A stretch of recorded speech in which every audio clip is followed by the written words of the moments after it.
When I got back home from work at my usual hour, I walked in to find my wife of 6 years ironing a cocktail dress. The sight immediately made me think we must be heading out somewhere special that evening, which lifted my mood. I always relished our nights out together. She never failed to turn heads with her beauty, and knowing she was with me while others could only look gave me a certain sense of pride. With her deep brown eyes, sleek flowing hair, radiant dark skin, and athletic frame, she was simply breathtaking. She'd once been part of her college's rowing team and still held on to that fit build, though she now favored jogging and aerobics over rowing. Before I could even ask about her evening plans, she spoke, her eyes still fixed on her ironing. "You won't believe who I saw today," she said, keeping the iron moving smoothly. "Timothy." That name stirred something in the back of my mind. I searched through my memories. "Timothy?" I repeated, trying to make the connection. Only one person matched that name.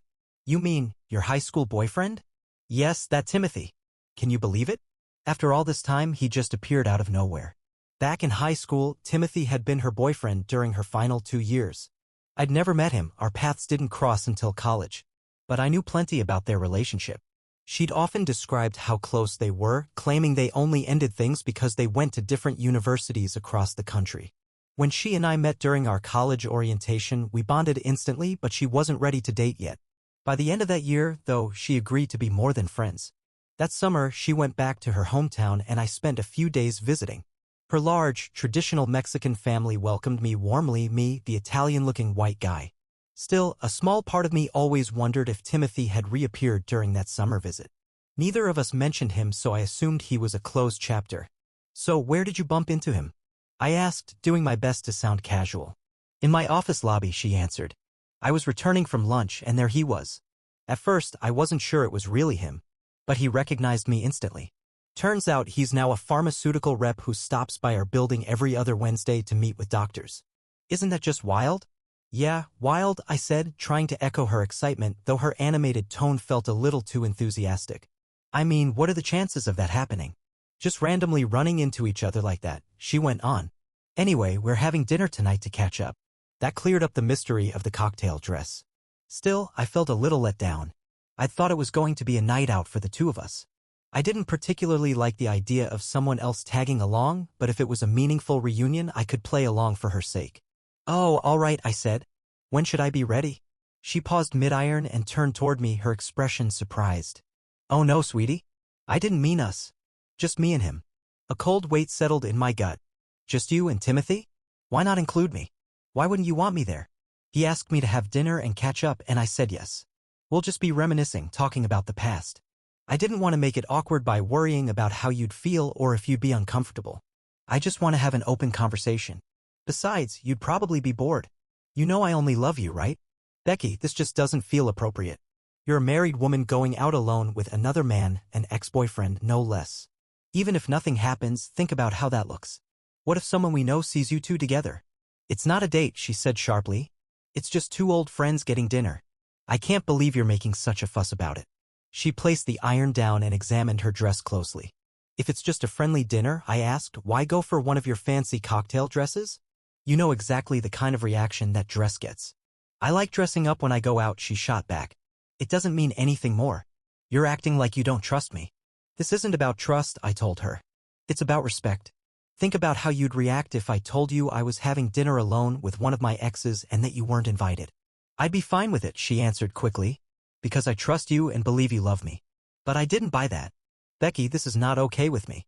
You're not going to dinner with Timothy alone. Either I come with you or you don't go at all." That clearly pushed a button. "You're not my dad, Ronald. You're my husband," she snapped. "I'm a grown adult and you don't get to tell me what I can and can't do. I'm going, and that's final. If you have a problem with that, then that's on you." She snatched up her dress and stormed into the bedroom, slamming the door shut and locking it behind her. I let out a long breath, grabbed a cold beer from the fridge, and dropped into the kitchen chair, still trying to wrap my head around everything that had just taken place. Normally, whenever we hit a bump in our relationship, we'd work it out by talking things through, always reaching some kind of compromise. But this time was different. Neither of us had ever drawn such a hard line before. When she finally emerged from the bedroom, she looked stunning, too stunning, I thought, for the situation at hand. She passed by, leaned down, and pressed a soft kiss against my cheek. "We can finish talking about this when I get home, all right?" she murmured gently. But I wasn't going to let it slide that easily. We've already had the conversation, I said, keeping my tone firm. You've made your choice crystal clear. You're going to do what you want, no matter how I feel about it. At least now I understand where we stand. Just remember to use protection. That stopped her in her tracks. Her face twisted with fury, eyes blazing as she snapped back at me. I'm not planning to sleep with him, you jerk. It's just dinner, for crying out loud. Then she stormed out, slamming the door so hard it rattled the frame. Later that night, I turned in early, trying to silence the thoughts racing through my mind, wondering where she was, what kind of conversation they were having, and whether anything more might happen. Around 10:30, I heard the front door open. She made a beeline for the bathroom, which didn't seem unusual since she usually took a shower before bed. Not long after, she climbed into bed beside me, her bare skin brushing warmly against mine. She leaned in close and whispered in my ear, "Honey, I'm in the mood tonight. How about a little makeup intimacy?" I turned toward her, my face unreadable. "Honestly," I said calmly, "the idea of you spending the night laughing and reconnecting with Timothy only to come home and get romantic with me, well, that just doesn't sit right. I'd constantly be wondering who you were really thinking about. Besides, I don't think we've truly made peace yet." I rolled away from her, clearly signaling that I was done with the discussion. But she wasn't giving up so easily. What she said next caught me off guard. "So, would it be better if I got all worked up by you and then wanted to go be with him instead?" Still not facing her, I answered with measured calm. "Wait, are you saying you were actually turned on just being around him?" "No, that's not what I meant," she said quickly, stumbling over her words. "What I'm trying to say is, no matter what happens, I always come home to you. I love you. I don't get why that's not enough for you or why you can't trust me." But she was missing the point entirely. I sat up, looking directly into her eyes. "And I don't understand why you can't see how much this bothers me," I said, my voice steady. "Whatever he meant to you back then doesn't matter. You're my wife now. My feelings should still count. They used to. But ever since Timothy came back around, it feels like I've been pushed aside, just an obstacle in your way while you chase whatever you want." She stared at me, clearly taken aback. For a moment, her tough exterior cracked. Her shoulders dropped and she lowered her gaze. "You're right," she said quietly. "I wasn't thinking. I got caught up in the thrill of reconnecting with someone from the past and lost sight of what truly matters, us. I'm sorry. Can you forgive me?" Relieved that she seemed to finally understand, I wrapped my arms around her. "Of course I forgive you, sweetheart." She looked up at me, those soft brown eyes full of genuine remorse and affection. "Can we make love now?" she asked gently. We did. And at the time, I believed the chapter had closed and we could move forward. I really thought it was over. That was until 2 weeks later when Becky told me she had to stay late at the office to finish a special project. It just so happened to be a Wednesday, the same day Timothy usually passed through town. I tried to dismiss my lingering doubts, but something didn't sit right. On the way home from work, I decided to swing by her office, bringing along a couple of sandwiches to surprise her with dinner. After signing in at the building's security desk, I headed up to her floor.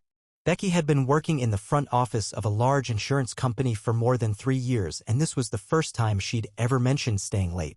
The entry door was locked since it was after hours, so I knocked. It was a glass door, so once she approached, she'd immediately see me. Part of me expected an empty office, but there she was sitting at her desk, fully immersed in her work. When she looked up and spotted me, her whole face lit up with that smile I loved so much. "Hey, baby. What a sweet surprise," she said, walking over and giving me a warm kiss. "What brings you here?" "I thought I'd bring you something to eat," I told her. "Figured we could still share dinner, even with you stuck here late." "That's really thoughtful," she smiled.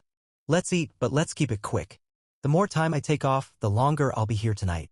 We spent about 15 minutes together, enjoying our food and chatting about our day. Then I kissed her goodbye and left so she could finish up. On the drive home, I felt a little embarrassed for having doubted her. Maybe that dinner with Timothy had truly been the end of their connection. They'd caught up, left the past behind, and life was moving forward. I had convinced myself that I could place my faith in her once more, but then it happened again. Just 2 weeks later, I received a nearly identical call. She said she'd be staying late to work on another special assignment. If what she said was true, it could mean her company appreciated her efforts and was rewarding her with more important responsibilities. Still, the timing felt a little too convenient. A gnawing doubt settled in my mind, whispering that it might just be another excuse. Determined to keep things low-key, I decided to call her direct line at the office. With my number showing on the caller ID, I figured she'd answer if she was really there. It seemed like a discreet way to confirm her whereabouts, far less invasive than calling her cell, which she could answer from anywhere. Besides, given the presence of office security cameras, it didn't seem like a place where anything questionable could take place. I made 2 calls, once at 5:45 and again at 6:30. Both times she answered on the second ring, her voice upbeat as ever.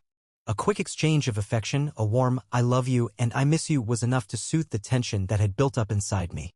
That tentative peace brought some relief. I even started to think that perhaps I had overreacted, that maybe everything really was fine. When she arrived home at her usual hour the following Wednesday, coincidentally another day Timothy was supposed to be in town, I dared to believe the past was behind us. 2 more weeks passed before Becky mentioned she'd be staying late again. This time it was on a Thursday instead of Wednesday, which somehow lessened my worries even more. From then on, her extended hours shifted to every other Thursday. I began a quiet ritual, calling her office line each time, just once, to hear her voice and ease my doubts. She always picked up, sounding bright and reassuring. Slowly, my confidence began to rebuild. I wanted to trust her, and with every answered call, it became a little easier. This delicate balance might have held up if not for an office event about 4 months into this pattern. Becky's insurance company hosted a gathering at a nearby Mexican restaurant in a private banquet room on a Friday evening. They held these socials twice a year, once for the December holidays and again in June. Though I'd attended a few in the past, I didn't really know anyone there. Most faces were vaguely familiar, but none more than that. As the night went on, I chatted with several people, spouses, partners, and employees. But the turning point came during a conversation with a woman named Sheila. She introduced herself as the office manager and said she was in charge of delegating extra work. I chuckled and joked, trying to be lighthearted, saying something like, "So you're the one keeping my wife so busy and making married life trickier." Sheila looked at me, visibly puzzled. "I'm sorry, I don't think I follow," she said, her brow furrowing slightly. Still attempting to stay casual, I brought up the special projects Becky had supposedly been working on, the ones that kept her late at the office. Sheila's demeanor changed. Her expression tightened. "That's strange," she said slowly, more seriously this time. "I haven't assigned Becky any extra tasks in recent months. We had a few special projects, but they were handled by other team members. As far as I know, the only reason she's stayed late is to make up for some longer lunch breaks she's been taking. For errands, I believe."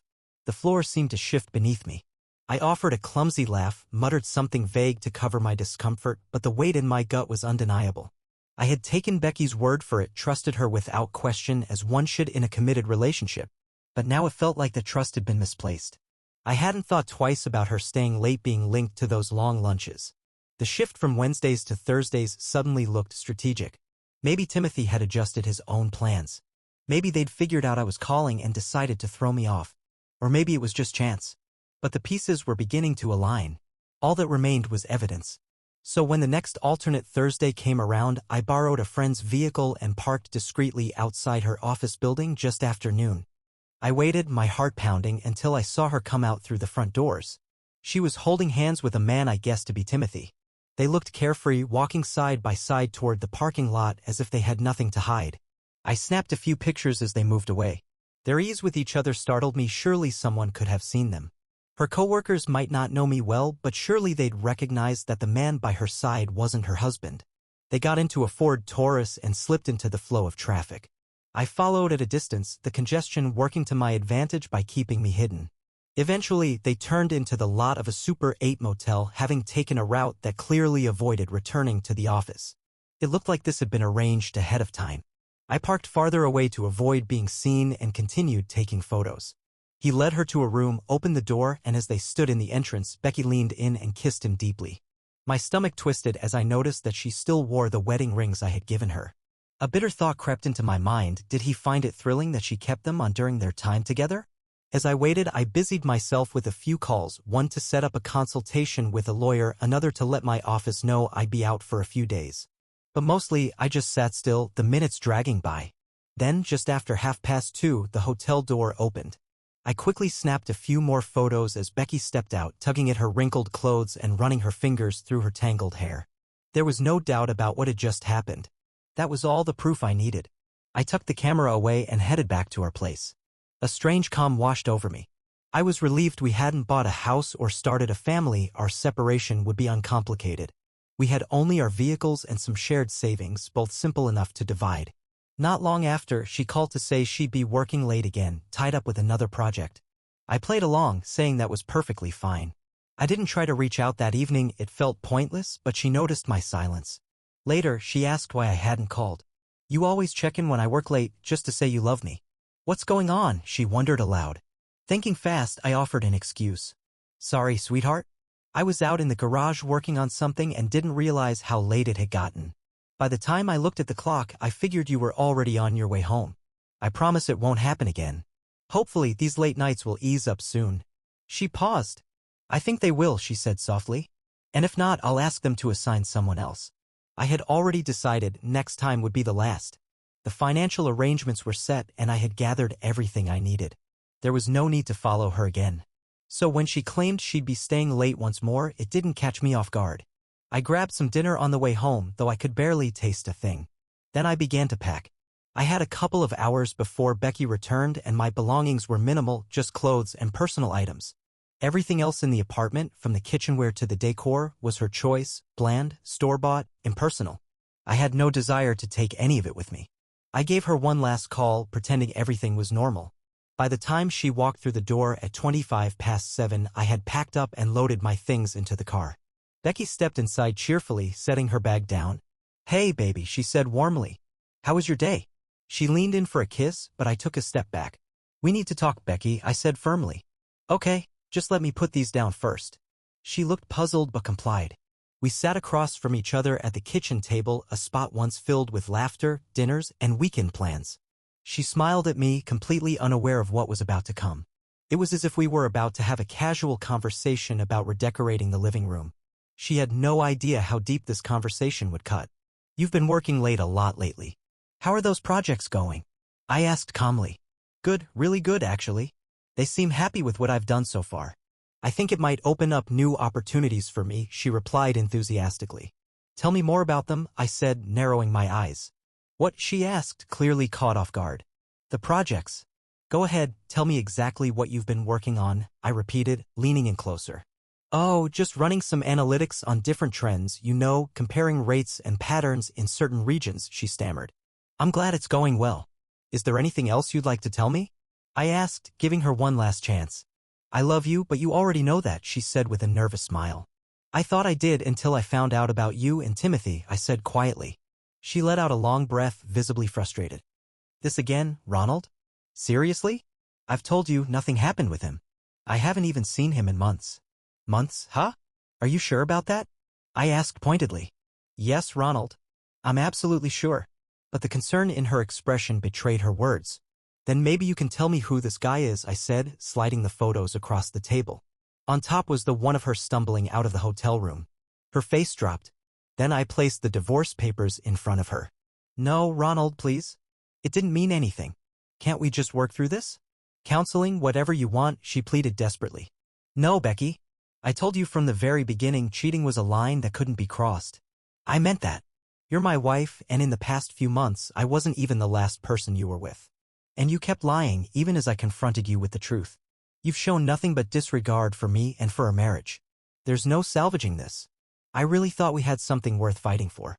I'm sorry I wasn't enough. Oh, Ronald, please don't think it was about you. I love you deeply. It was never about you. I can't explain it. All those emotions came back when I saw him again and I wanted to feel them one more time. The first evening, it was just a simple dinner. I assumed that would be the end of it. But he kept popping into my thoughts unexpectedly. At that point in my life, I had never been with anyone intimately. I was still holding on to the idea of saving that part of myself for someone I truly loved. So, when he returned 2 weeks later and invited me to lunch, I accepted, swept up in the emotions I couldn't shake. One thing led to another, and we ended up at a hotel. I won't pretend it wasn't a choice, I went willingly. I wish I could say I resisted, but the truth is, I didn't. After that, things became easier, though less thrilling. I started thinking about ending the whole affair, but clearly, I waited too long. I'm so sorry, Ronald. I still love you. Please, tell me if there's anything I can do to make things right. I'm sorry too, Becky. I truly loved you. I left our apartment for the final time, and a few months later, our divorce was finalized. Becky respected my wishes and didn't contest the proceedings. I moved into a modest one-bedroom apartment. As expected, Becky transferred to a different branch and began living with Timothy. I buried myself in work, and by the time everything was legally over, I had earned a decent bonus and was already being considered for a promotion after we secured a major contract with a prominent Japanese electronics company. Even though I knew our relationship couldn't be revived, I couldn't help missing her. In my eyes, she had always been the most stunning woman I'd ever seen. No one else seemed to measure up. Nearly a year later, I got a message from Becky.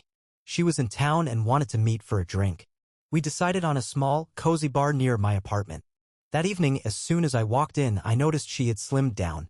She was still lovely, but it was a different kind of beauty now. I gave her a warm hug and a gentle kiss on the cheek. "What brings you back here, Becky?" I asked as I took the seat across from her.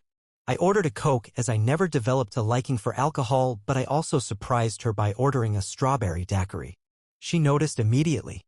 "Alcohol, Ronald? That's new for you," she remarked. "A lot has changed in a year." "Life has its surprises," I replied. "That's true," she nodded. "Actually, I've been thinking about moving back. I miss this place." "Will Timothy be able to work from here?" I asked, genuinely curious, having moved past the bitterness. "We're no longer together. He cheated on me," she admitted. "Is that right?" I responded, not entirely shocked. It seemed strangely fitting. "He had quite a few stops on his delivery route even when I moved in with him," she said. "Apparently, some of the other husbands weren't as understanding as you. A couple of them confronted him, and let's just say they didn't handle it peacefully. After he got out of the hospital, he vanished. I haven't heard from him since."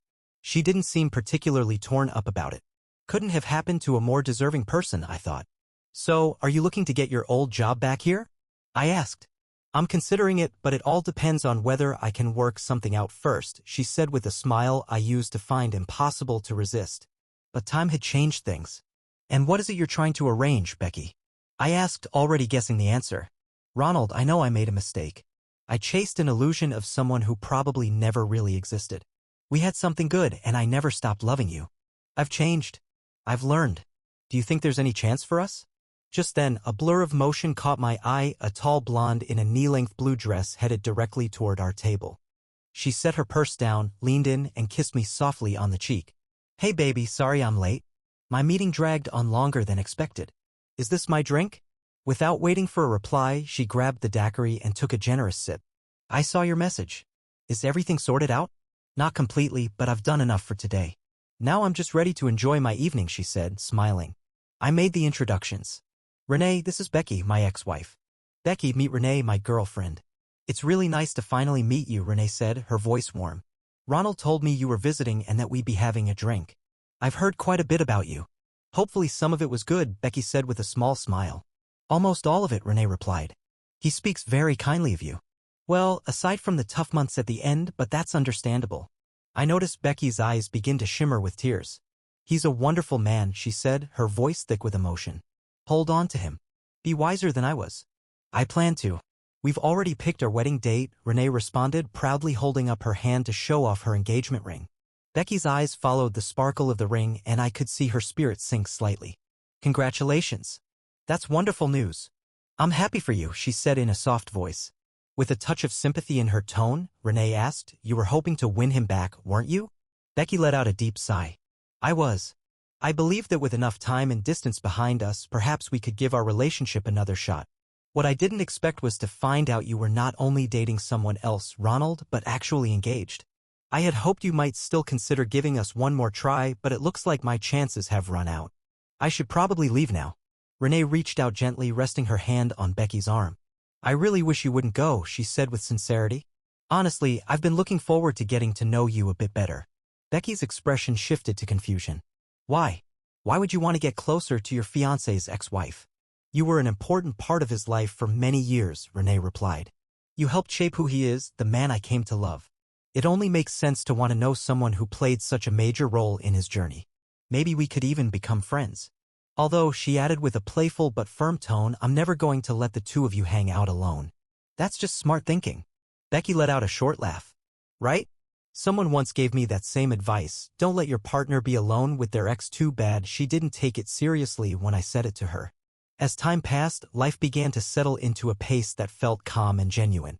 I threw myself into growing my career and nurturing the bond one had with Renee. The connection between us only deepened.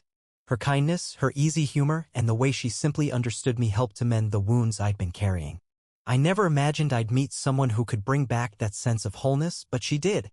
Before long, we found ourselves imagining a shared future. I proposed during a peaceful weekend escape to a quiet lakeside cabin. The ring had been tucked in my pocket for days, waiting for the right moment. When I finally asked her, she said yes, her eyes shimmering with joy. In that moment, I promised myself never to repeat the mistakes of the past. Together, we built a life centered around love, joy, and a newfound calm. Becky eventually moved forward with her own path, and I did the same, but the old regrets no longer haunted me. Renee and I made it a point to ground everything in honesty and respect. Each new day brought a chance to grow, to start fresh. For the first time in many years, I felt complete. It became clear to me that life's most meaningful blessings often come after we've faced its most difficult trials. And as I watched Renee laugh beside me, I knew without a doubt that she was my true second chance. Dear listeners, feel free to drop your thoughts in the comments, and remember to like, share, and subscribe.